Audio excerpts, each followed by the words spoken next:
Здравствуйте, дорогие друзья! С вами Наталья Ксенчак. Сегодня у нас очень интересная тема.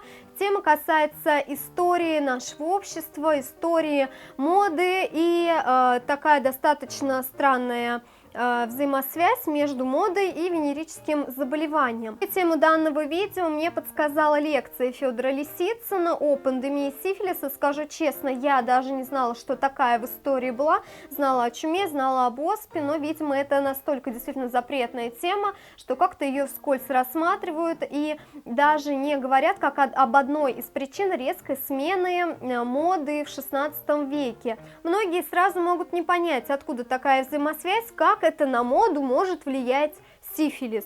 Заболевание, которое передается половым путем, достаточно табуированное в нашем обществе.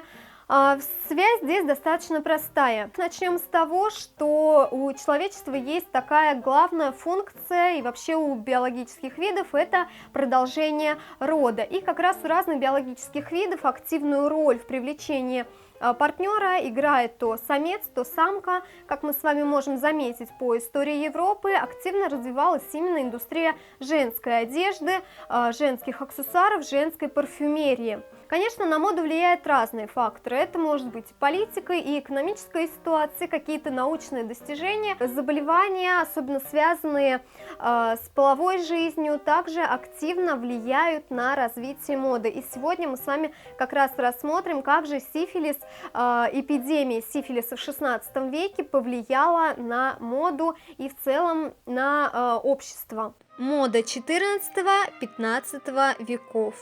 Но давайте сначала немного предыстории и рассмотрим, как одевались люди до эпидемии сифилиса, которая началась в 1495 году.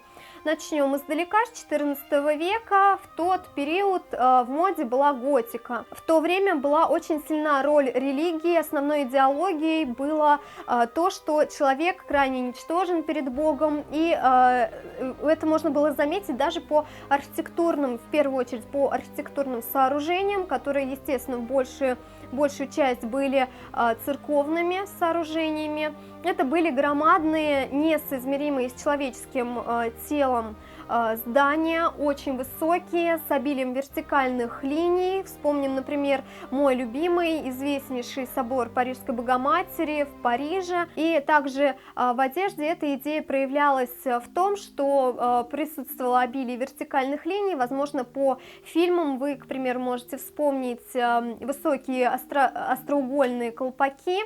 В моде была обувь, которая имела заостренные длинные носы, возможно, иногда закрученные. Но несмотря на то, что преобладала роль инквизиции, что люди были очень религиозными, все-таки яркие цвета, обилие ярких цветов было в моде. Такая жизнерадостность в одежде передалась и моде XV века. Тогда ракурс зрения на человека немного сместился. В моде была античность, в моде была жизнь как праздник, как торжество. И в моде в целом преобладала открытая сексуальность. Женщины, к примеру, потуже утягивали свои талии корсетами. Верху платья прилегал настолько неплотно, что во время танца на балу у женщины могла оголиться грудь, и, в принципе, это было в порядке вещей.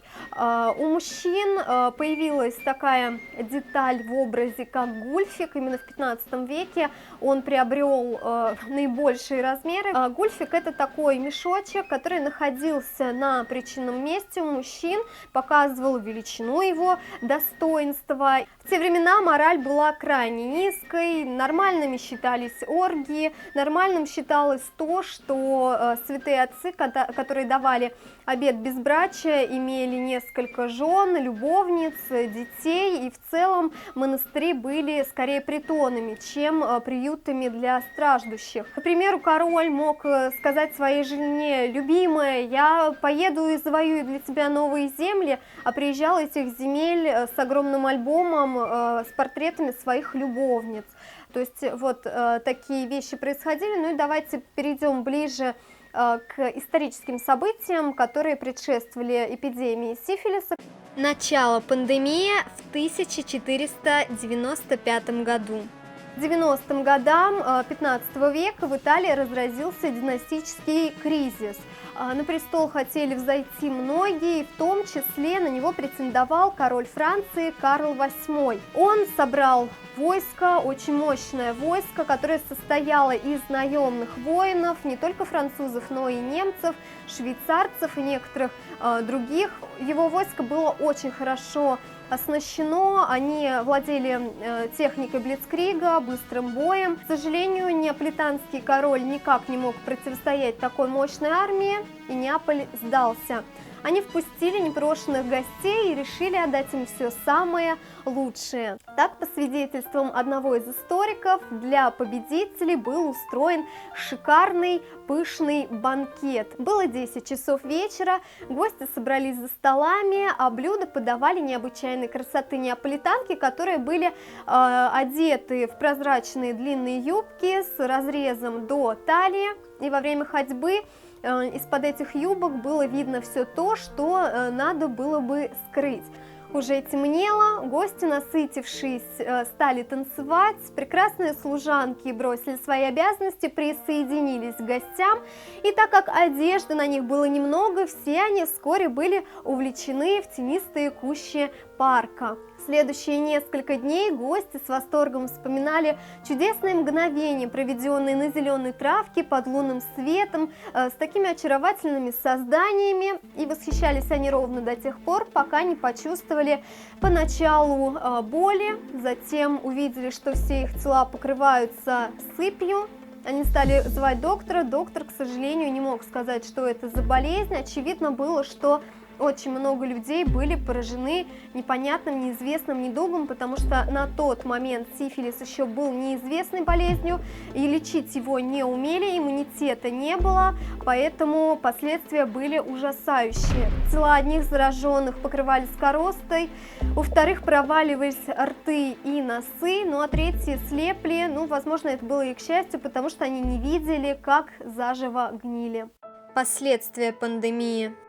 Так, всего лишь за один месяц 1/3 мощной армии Карла VIII погибла от неизвестной болезни, и король решил отступать. Такой была месть за вторжение французов на территорию Италии. Не могу, к сожалению, сказать, была ли эта акция спланированная по заражению, либо это получилось случайно. Но отступая, французские войска, конечно, они нападали на деревни, там также насиловали женщин, и заболевание распространялось сначала по Италии, потом, когда французы вернулись к себе на родину, заразилась Франция, наемники из Швейцарии и Германии возвращались к себе и таким образом передавали это заболевание дальше по Европе. Вся эта история произошла в 1495 году, в 1497, 2 года спустя, уже были заражены Австрия, Венгрия, Польша, княжество Литовское, а в 1499 году первые случаи заболевания появились и в России. В 1500 году эпидемия добралась до Турции, Ирана, Северной Африки, Египта и даже Китая. В 1503 был поражен Вьетнам. В 1512 году сифилис дошел до Японии. Так эпидемия прошлась практически по всему человечеству. 5 миллионов погибших было только в Европе и 6 миллионов в остальных странах. Эпидемию остановить было невозможно, потому что, как я уже сказала, на тот момент заболевание было новым. Конечно, люди понимали, что основной причиной передачи этого заболевания были неразборчивые половые связи.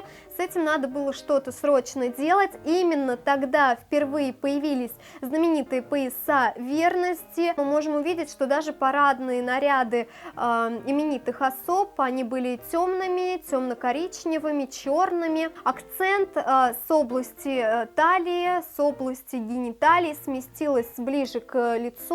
Стали появляться массивные воротники, гульфики на тот момент, конечно, еще продолжали существовать, но вскоре и они исчезли из гардероба мужского.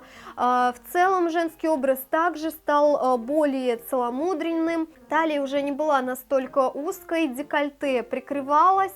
И, кстати говоря, именно в тот период появилось первое нижнее белье. До этого нижнего белья не существовало, и, например, женщины просто носили по 2 платья. Что также касается морали, люди стали более религиозными, только действительно религиозными. Очень многие люди давали обеты безбрачия, монастыри перестали быть притонами, стали наконец-то приютами. В общем, как вы видите, мода действительно резко изменилась, такой жизнерадостной на достаточно мрачную, религиозную. Но, конечно, мода не статична. Когда на престол взошел Людовик XIV, король солнца, мода вновь поменяла свое направление, и в моде снова была торжественность, помпезность, но это была уже совсем другая история. Что же касается резкой смены образа именно благодаря заболеванию, передающегося половым путем, такая же история произошла в 90-х годах прошлого века, когда человечество узнало о СПИДе. Но это тоже тема отдельного видео. Но сейчас напишите, пожалуйста, в комментариях, интересна вам была эта тема или нет. Конечно, обязательно ставьте лайки, если вам понравилось это видео, и подписывайтесь на мой канал. Всем пока!